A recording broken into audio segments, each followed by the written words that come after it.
Buenas de nuevo, y lo primero que quiero hacer es agradecer el apoyo que tuvo el vídeo anterior. No me esperaba que fuera tan apoyado y que lo viese tanta gente para lo poco que lleva el canal en su existencia, así que solo puedo agradeceroslo. Y sin perder más tiempo pasamos al tema del vídeo de hoy. El vídeo de hoy trata sobre los 4 acuerdos. Es un libro magnífico escrito por el Dr. Miguel Ruiz y en lo personal a mí me ha ayudado sobre todo a la hora de afrontar mis relaciones.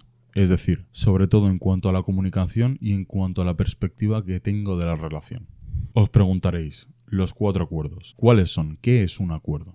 Bien, un acuerdo es una especie de contrato que haces contigo mismo acerca de un aspecto determinado de la realidad, de tu realidad. Por ejemplo, yo puedo tener como acuerdo levantarme todos los días a las 6 de la mañana. Puedo tener como acuerdo que cuando me vea al espejo decirme palabras feas, palabras despectivas hacia mí mismo. Puedo tener como acuerdo pensar que no soy suficiente. Es decir, lo que el autor nos intenta hacer ver es que en función del comportamiento que tengamos con nuestro entorno y con nosotros mismos, el medio por el cual tenemos ese comportamiento son los acuerdos. Esa especie de contratos que firmamos sin pestañear y que los aplicamos. Un acuerdo por sí solo no es negativo. El tema es que nunca formulamos solo un acuerdo en nuestra vida, sino que formulamos muchos. Y en nuestra vida hemos formulado ciertos acuerdos que lo único que hacen es retrasarnos en los objetivos que nos tenemos propuestos. Lo que explora este libro es analizar todos esos acuerdos que tenemos ya establecidos, que sabemos o que queremos llegar a saber que nos están frenando, y eliminarlos. El autor propone, eliminemos todos los acuerdos que tenemos por el momento y construyamos una base en base a 4 que son los esenciales para poder formular nuevos acuerdos posteriormente que sean de verdad positivos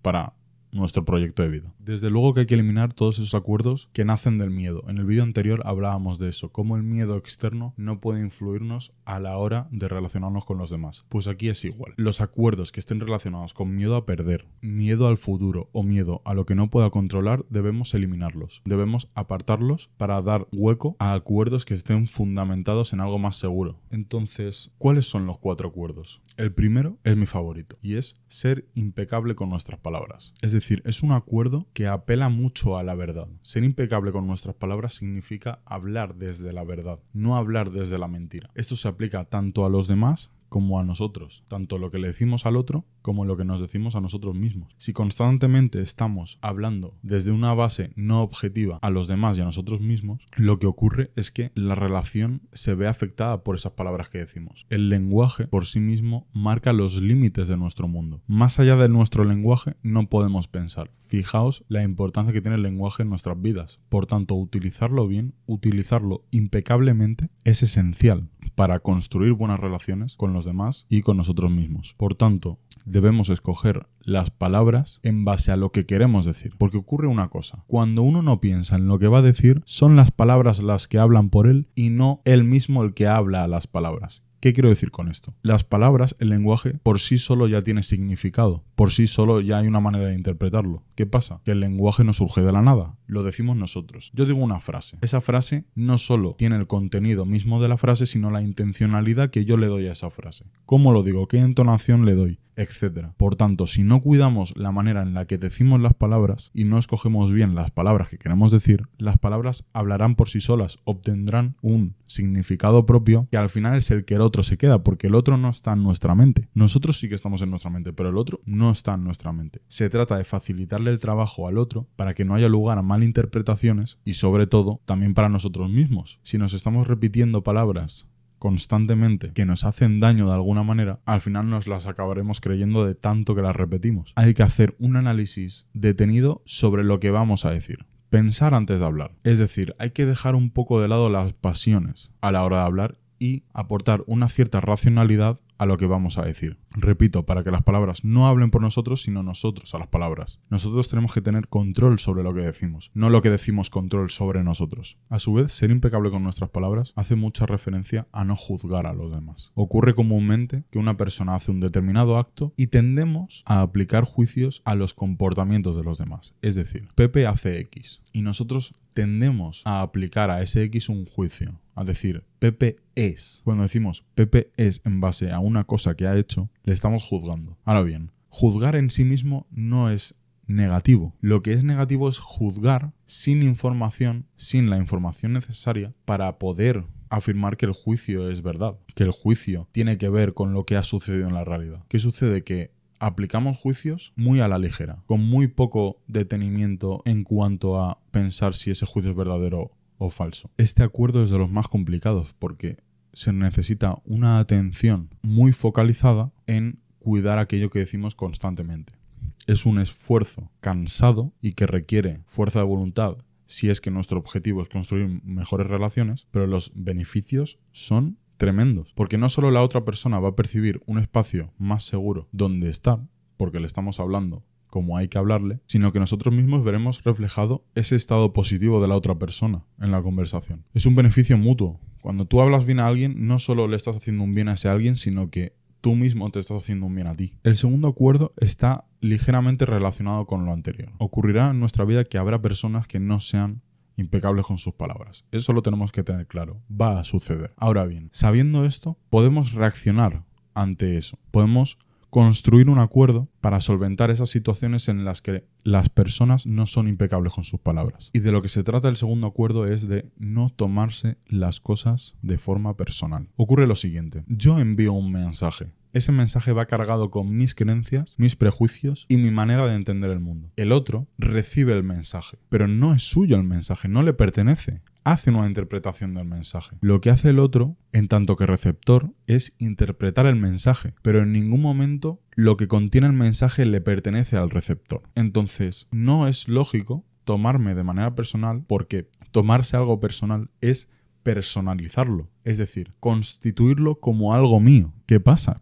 Ese mensaje no es mío, es de otro. Entonces no tengo que tomarme personal aquello que no es mío, que no me pertenece. No puedo personalizar aquello que no es parte de mí. Por tanto, siempre que las personas no sean impecables con sus palabras, nos apliquen juicios que son ilegítimos y que atentan a quiénes somos nosotros, ya sea insultándonos o de cualquier otra forma, no debo tomármelo personal. Es un mensaje suyo. No puedo personalizar aquello que no ha sido causado por mí ni forma parte de mí. En tanto que individuo, tengo que entender mi posición en cada momento y en cada contexto. Y los mensajes de fuera no forman parte de mí. Puedo ser parte de los mensajes, pero ello no significa que yo sea el mensaje. Y es una distinción crucial. Si me ofendo ante una determinada sentencia de otro, es mi responsabilidad. Yo estoy poniendo de mi parte para ofenderme ante un insulto o una sentencia ilegítima de otra persona. Yo le estoy concediendo eso al otro. ¿Por qué? Porque en tanto que receptor y solo intérprete del mensaje, mi única función es esa, es interpretar. Ahora bien, mi función en tanto que receptor e intérprete no es aceptar que soy el mensaje. Eso no es lógico. Por tanto, si yo acepto que soy el mensaje, significa que yo estoy poniendo de mi parte para ofenderme ante aquello que me han dicho.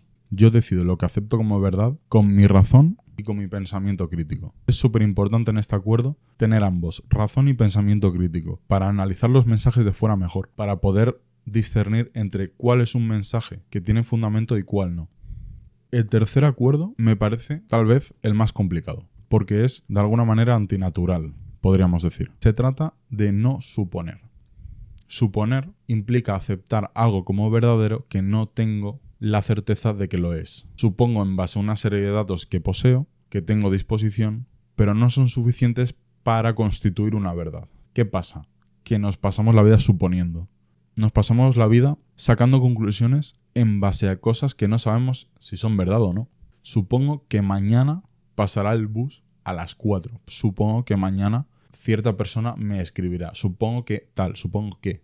Es decir, suponemos constantemente. Ocurre un problema, que como he dicho antes, suponer implica aceptar algo como verdadero que no tenemos la información necesaria como para demostrar que lo es. El problema no está en suponer, sino en qué supongo. Obviamente, suponer es una parte esencial del conocimiento porque nos ayuda a sacar conclusiones inductivas. No obstante, ello no implica que tengamos que suponer en todo. Y hay ciertas facetas en la vida en las que suponer no es el camino correcto para llevar una vida feliz y para llevar una relación correctamente. No debo suponer que X persona va a estar en X estado anímico en X situación. No debo suponer que yo reaccionaré ante un determinado momento con una determinada persona de una cierta manera. No debo suponerlo. Debo saberlo de antemano, no suponerlo.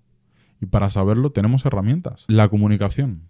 No tengo que suponer que la otra persona está bien. Si me está dando signos de que está mal. Tengo que comunicarme para saber lo que está sucediendo, no suponerlo. Lo que ocurre cuando suponemos es que entramos en un estado de espera y de estrés, porque no tenemos la resolución de lo que estamos suponiendo. Para eliminar ese estrés y esa frustración previa a la resolución de la suposición, tenemos que aplicar técnicas para saber, no suponer. Saber. Lleva menos esfuerzo suponer. Lleva menos esfuerzo no tener la conciencia de lo que es la causa y el efecto, pero ello no implica que lleve una vida mejor. En tanto que personas maduras debemos perseguir todo lo que esté en nuestra mano para conseguir aquello que queremos conseguir. Y suponiendo acerca de todo, no podemos conseguir nada. Solo posibles aciertos en base a ciertas cosas, pero nunca algo verdadero al 100%. Y el cuarto acuerdo hay que entenderlo de la manera correcta. El cuarto acuerdo es: haz todo lo que puedas. Es un acuerdo muy motivador y de hecho tener una mentalidad de hacer siempre lo que podamos, lo que esté en nuestra mano, es una mentalidad positiva. Ahora bien, en el libro te dice claramente: esto no significa que tú tengas que tener ahora expectativas lo suficientemente altas como para que no sean reales.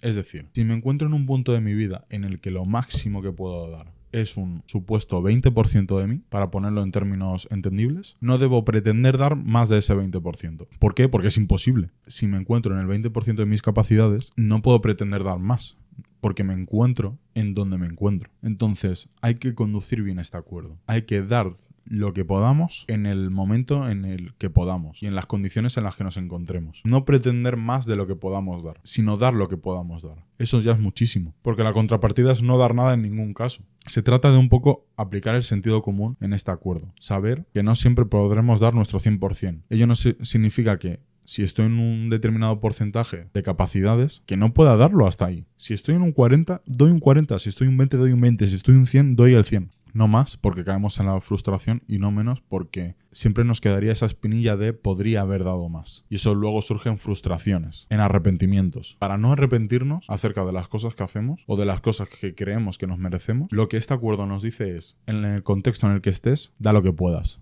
Debemos iniciar la empresa de no sucumbir al lenguaje, de no sucumbir a tomar las cosas de manera personal, de no sucumbir a las suposiciones, de no sucumbir a tener miedo a dar todo lo que tenemos en el momento.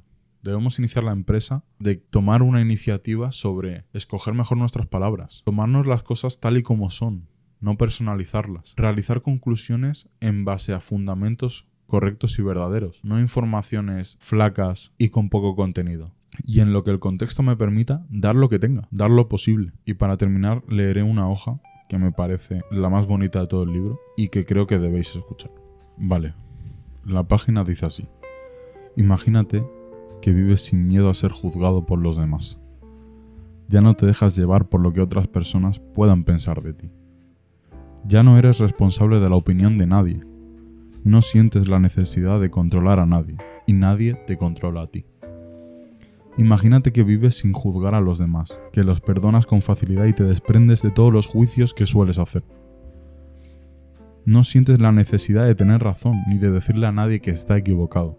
Ya no temes que te rechacen y no sientes la necesidad de que te acepten. Imagínate que vives sin miedo a arriesgarte a explorar la vida. No temes perder nada. No tienes miedo de estar vivo en el mundo y tampoco de morir. Me parece precioso este libro. Me parece una lectura obligada para toda aquella persona que de verdad quiera dar un salto hacia adelante con su manera de ver la vida, con su manera de enfocar relaciones, con su manera de enfocar situaciones, con su manera de ser alguien. Desde luego que solo te puede aportar conocimiento, no restarlo. Los 4 acuerdos, Dr. Miguel Ruiz, simplemente espléndido. Así que nada, espero haber estado a la altura de poder explicar este tremendo libro y sobre todo muchas gracias por la atención y nos vemos en la siguiente.